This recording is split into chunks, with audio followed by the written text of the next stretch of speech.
जय गुरु। मैं मुन्ना मंडल provision coaching centre में आपका स्वागत करता हूं। लास्ट वीडियो में हम लोगों ने प्रॉफिट एंड लॉस का पार्ट 1 देखा था। आज हम लोग उसी का नेक्स्ट पार्ट देखेंगे और इसमें कुछ अलग टाइप के प्रश्न को कैसे सॉल्व किया जाता है, उसके बेसिक कंसेप्ट को समझेंगे और उसके शॉर्टकट मेथड को भी समझेंगे। मैथमेटिक्स एक ऐसा चीज़ है, एक ऐसा सब्जेक्ट है जहाँ पे समझना बहुत ज़रूरी होता है। किसी चीज़ के बेसिक कंसेप्ट को समझ लेना बिल्कुल ज़रूरी होता है। अगर आप बेसिक कंसेप्ट को नहीं समझते हैं तो वहाँ पे आपको चीज़ें याद रखनी पड़ती है, जो कि मैथमेटिक्स के रूल के विरुद्ध है। मैथमेटिक्स बिल्कुल समझने का चीज़ है, 100% यहाँ पे समझा जाता है, समझने वाली चीज़ है। ये रट के इसे नहीं रखा जा सकता है। अगर आप एक बार समझ लेते हैं तो आपके जीवन में होल लाइफ ये काम आता है। अगर आप इसे रटते हैं तो फिर ये कुछ दिन तक ही आपके पास रहता है। इसलिए मैथमेटिक्स को पहले हम लोग बेसिक कंसेप्ट समझते हैं उसका, और फिर हम लोग उसके शॉर्टकट मेथड को देखते हैं। तो चलिए आज का वीडियो हम लोग शुरू करते हैं।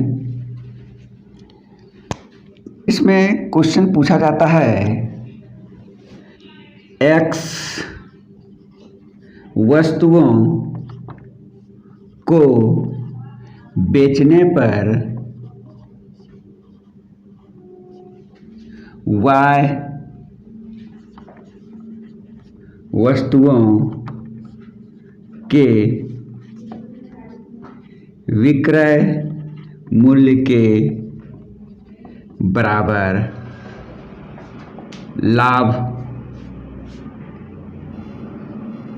या हानि होता है। चलिए इसका हम लोग देखते हैं कि इस टाइप का क्वेश्चन पूछा जाता है कभी कभी कि एक्स वस्तुओं को बेचने पर वाई वस्तुओं के विक्रय मूल्य के बराबर कभी लाभ और कभी हानि होता है। तो जब लाभ होता है तो उसे हम लोग कैसे निकालते हैं और हानि होता है तो उसे हम लोग कैसे निकालते हैं, ये आज हम लोग समझेंगे। तो जब लाभ होता है तो उसका फार्मूला क्या होता है? लाभ होता है तो परसेंटेज लाभ बराबर क्या होगा? तो परसेंटेज लाभ यहाँ पे होता है। यहाँ पे ये चीज़ हम लोग देखते हैं, वाई वस्तुओं के विक्रय मूल्य को, जो लाभ या हानि होता है उस चीज़ को देखते हैं। तो लाभ या हानि वाई वस्तु के विक्रय मूल्य के बराबर होता है, तो इसको हम लोग ऊपर लिखेंगे और नीचे लिख देते हैं। लाभ की स्थिति में हम लोग यहाँ पे लिखते हैं एक्स माइनस वाई। ये एक्स वस्तुओं का विक्रय मूल्य, एक्स वस्तु को जो बेचने पर ऐसा होता है, तो ये एक्स अब माइनस ये वाई जो लाभ हो रहा था, यहाँ पे ये करते हैं गुना 100 और ये मेरा परसेंट हो जाता है लाभ में। और दूसरा होता है प्रतिशत हानि।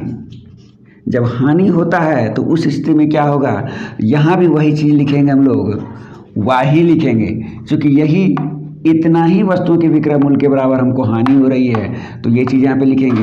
लेकिन यहाँ पे थोड़ा सा हम लोग चेंज करेंगे, यहाँ पे माइनस के थे, यहाँ पे प्लस कर देंगे हम लोग, एक्स प्लस वाई, और इसको फिर 100 से हम लोग गुना कर देंगे और यही परसेंटेज में मेरा हानि हो जाता है। तो यही दो फार्मूला हुआ कि एक्स वस्तु के बेचने पर अगर वाई वस्तु के विक्रय मूल्य के बराबर अगर लाभ होता है तो परसेंटेज लाभ, ये फार्मूला हो जाता है। और यही चीज़ अगर हानि होता है तो प्रतिशत हानि में ये फार्मूला होता है।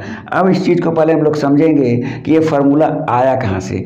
तो इसको समझने के लिए हमको एक एग्जाम्पल लेना होगा। चलिए उस एग्जाम्पल को लेते हैं और समझते हैं कि ये आखिर ये कहाँ से आता है, इसका कंसेप्ट क्या होता है। अगर इस कंसेप्ट को हम नहीं समझ लेते हैं तो फिर ये बिल्कुल हमको रटना पड़ेगा, जो कि मैथमेटिक्स में ये संभव नहीं है। तो पहले हम एक एग्जाम्पल लेते हैं, उसके थ्रू हम ये समझा देते हैं।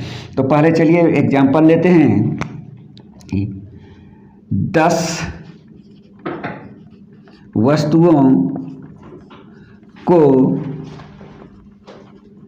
बेचने पर 2 वस्तुओं के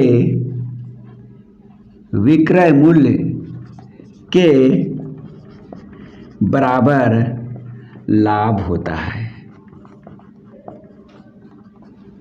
10 वस्तुओं को बेचने पर 2 वस्तुओं के विक्रय मूल्य के बराबर लाभ होता है। फर्स्ट केस हम लाभ वाला देखते हैं। तो चलिए यहाँ पे हम लोग समझते हैं होता क्या है। माना बेसिक तरीके से हम लोग जाते हैं, लॉन्ग मेथड में हम लोग जाते हैं, फिर इस तरीके से भी हम लोग समझ लेंगे कि आखिर ये कंसेप्ट उसका क्या है और इसका आंसर कितना तेज़ी से हम लोग निकाल लेते हैं। तो चलिए हम लोग देखते हैं। माना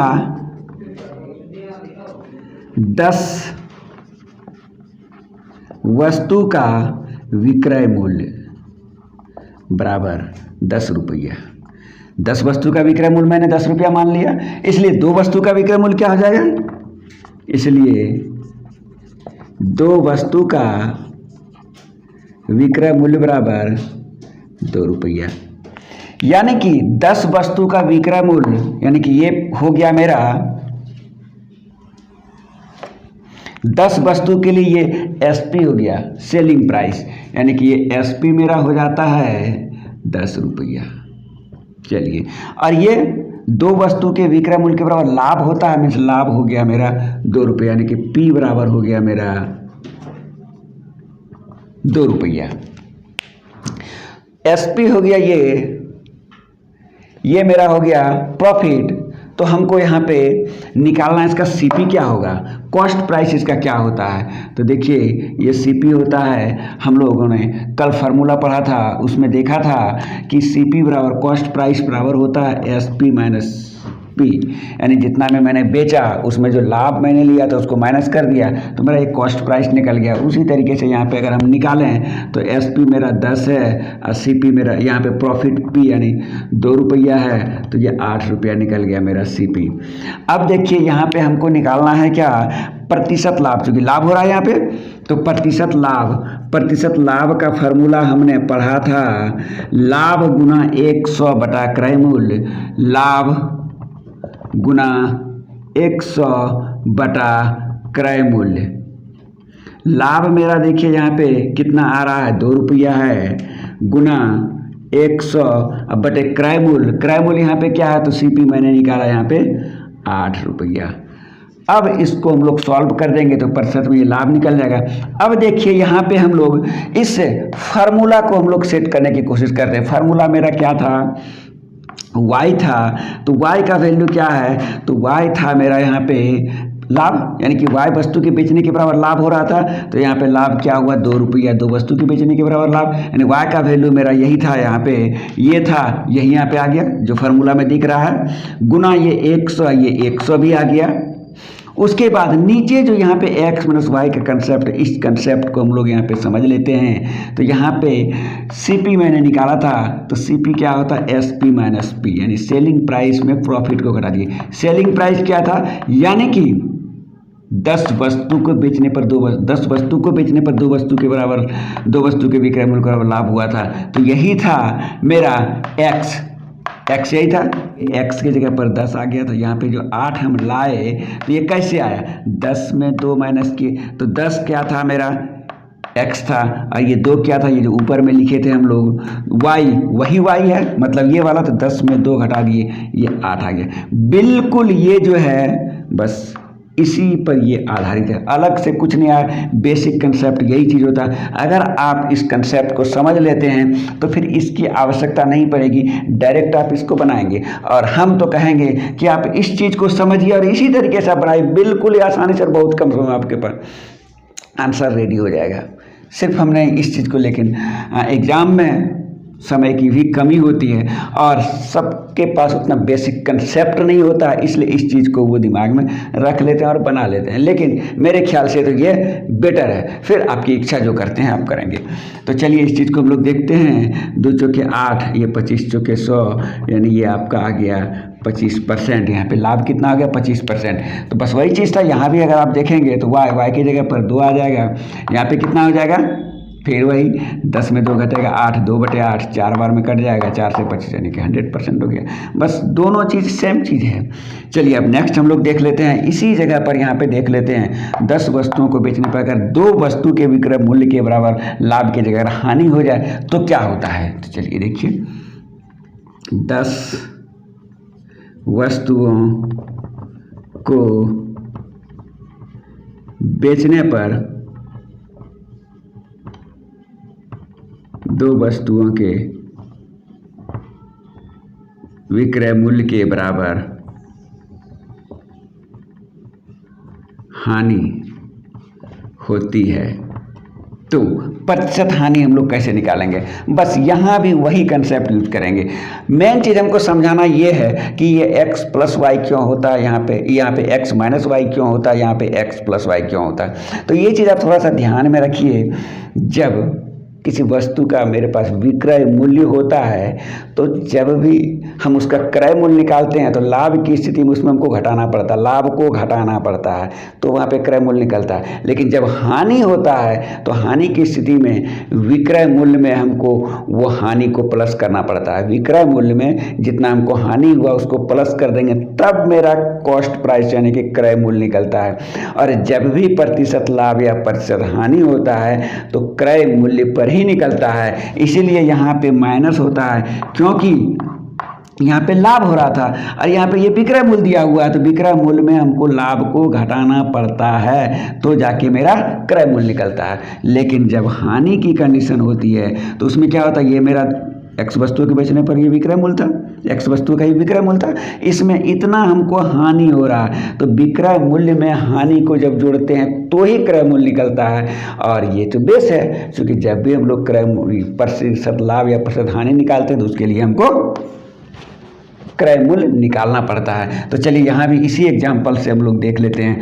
10 वस्तु का अगर मतलब ऐसा कर रहे हैं, 10 वस्तु का विक्रय मूल्य 10 रुपये, मतलब एक वस्तु का विक्रय मूल्य 1 रुपया। अब हम लिखेंगे नहीं, सिर्फ हमको समझा देते हैं। यहाँ पे देखिए 10 वस्तु का हम लोग SP निकाल लेते हैं, यानी कि ये SP कितना हो जाएगा 10 रुपया। चूँकि हम लोग मान लिए हैं कि एक वस्तु का सेलिंग प्राइस 1 रुपया है, तो ये मेरा SP हो जाता है। 2 वस्तु के विक्रय मूल्य के बराबर यहाँ पे हानि हो रही है, मतलब ये आपका निकल गया L क्या है 2 वस्तु का विक्रय मूल्य, तो एक वस्तु का विक्रय मूल्य 1 रुपया, 10 वस्तु का विक्रय मूल्य 10 रुपया, तो 2 वस्तु का विक्रय मूल्य 2 रुपया यहाँ पे हो गया। ये आपका 2 वस्तु का विक्रय मूल्य हो गया 2 रुपया। तो ये SP ये सेलिंग प्राइस है, ये लॉस है। तो यहाँ पे अगर हमको CP निकालना हो, CP मतलब कॉस्ट प्राइस, हम लोग जानते हैं कॉस्ट प्राइस क्या होता है लाभ की। ये हानि की स्थिति में हानि को जोड़ना पड़ता है SP के साथ, मतलब 10 SP में लॉस को जोड़ेंगे तो ही मेरा CP निकलता है, जो कि कल हम लोग फार्मूला देख चुके हैं, उसके बेसिक कंसेप्ट को भी समझ चुके हैं। अगर ये वीडियो आप देख रहे हैं तो इसके पहले आप उस वीडियो को देख लें, इसके फर्स्ट पार्ट को देख लें, जिसका कि लिंक आपको इसके डिस्क्रिप्शन बॉक्स में मिल जाएगा, तो बातें आपको और भी क्लियर हो जाएगी। तो हम रिक्वेस्ट करेंगे कि आप इस चीज़ को देखने के पहले उस चीज़ को निश्चित रूप से आप देख लें। तो चलिए हम लोग देखते हैं, SP मेरा 10 रुपया, ये 2 रुपया, यानी कि ये 12 रुपया CP हो गया। यही चीज़ यहाँ पे फार्मूला में प्लस होता था, यही चीज़, ये SP और ये L, यही x + y होता था। जबकि प्रॉफिट की स्थिति में ये चीज़ यहाँ पे CP निकालने के लिए वो माइनस करना पड़ता था, इसलिए यहाँ पे हम लोग माइनस करते थे, और कोई अलग से चीज़ इसमें नहीं आती है। तो चलिए इसमें देखते हैं हम लोग प्रतिशत हानि बराबर क्या होता है। प्रतिशत हानि बराबर फार्मूला से हम लोग देख लेते हैं। प्रतिशत हानि बराबर फार्मूला होता है हानि कितना है 2 रुपया गुना 100 बटे क्रय मूल्य यहाँ पे कितना आया है 12। अब इसको यहाँ से भाग दे दीजिए, 2 छक 12, 2 से कट जाएगा, यहाँ पे आ जाएगा आपका 50 और यहाँ पे आ जाएगा 3, तो 50/3 बोले तो 16.2/3%। तो यहाँ पे ऐसे देख लिए। और डायरेक्ट अगर फार्मूला पे आप जाना चाहते हैं तो इस फार्मूले से भी आप देख सकते हैं। y की जगह पर क्या आ गया है 2, वही चीज़ आया हुआ है, गुना ये 100 आया है, x + y जो कि आपको यहाँ पे समझा चुकी है, मेरा CP है, x मेरा सेलिंग प्राइस था, L मेरा लॉस था इसको हम जोड़े SP के साथ L को जोड़े तो फिर हमारा CP यानी ये कॉस्ट प्राइस निकला था जो कि X + Y इसकी जगह पर यहाँ पे 12 आया था। और इस तरीके से इसको हम लोग शॉर्टकट में बना लेते हैं। तो ये दोनों तरीके को मैंने अच्छे तरीके से समझा दिया। अगर आप बेसिक कंसेप्ट को समझ गए होंगे तो मुझे उम्मीद है कि ये चीज़ें आपके दिमाग में पूरी तरह से बैठ गई होगी और इसे आप कभी भी नहीं भूलेंगे। अगर इसे आप नहीं समझे, इसमें कहीं कोई डाउट रह जाता तो आप इसमें कमेंट करके हमको बताएं, तो फिर इसे मैं दोबारा से बताने की कोशिश करूंगा, या नहीं तो इस वीडियो को फिर से दोबारा से आप देखें तो फिर चीज़ें बिल्कुल स्पष्ट हो जाएगी और आप इसे बहुत अच्छे से बना सकेंगे और एग्ज़ाम में 100% बनाएंगे और वो भी बहुत कम समय में। तो मुझे उम्मीद है ये बातें आप बहुत अच्छी तरीके से समझ गए होंगे। अगर ये जानकारी अच्छी लगती है तो इसे लाइक करें, चैनल पर पहली बार विजिट करें तो इसे सब्सक्राइब करें और बेल आइकन को प्रेस कर ऑल पर सेलेक्ट करें। आज की वीडियो में बस इतना ही। जय गुरु, थैंक यू।